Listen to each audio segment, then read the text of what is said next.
మహర్షుల తాళపత్ర గ్రంథాలలో దాగి ఉన్న శాస్త్రీయ నిత్య జీవన వికాస రహస్యాలు.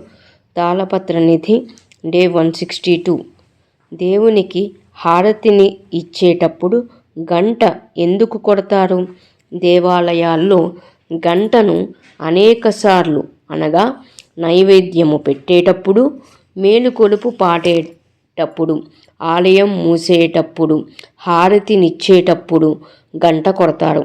హారతినిచ్చేటప్పుడు కొట్టే గంటకు అర్థం దేవతలందరినీ ఆహ్వానిస్తున్నామని. ఏ దేవునికి హారతినిస్తున్నామో ఆ దేవుడు మహాదైవాంశతో విగ్రహంలో చేరాలని. ఆ మహోత్తరమైన అంశ విగ్రహంలో చేరేటప్పుడు ఈ రూపాన్ని భక్తులు కనులారా వీక్షించేలా హారతి వెలుగులో స్వామిని చూపటమే పరమార్థము. కావున హారతి వేళ దైవాన్ని ప్రత్యక్షంగా చూసినట్టే.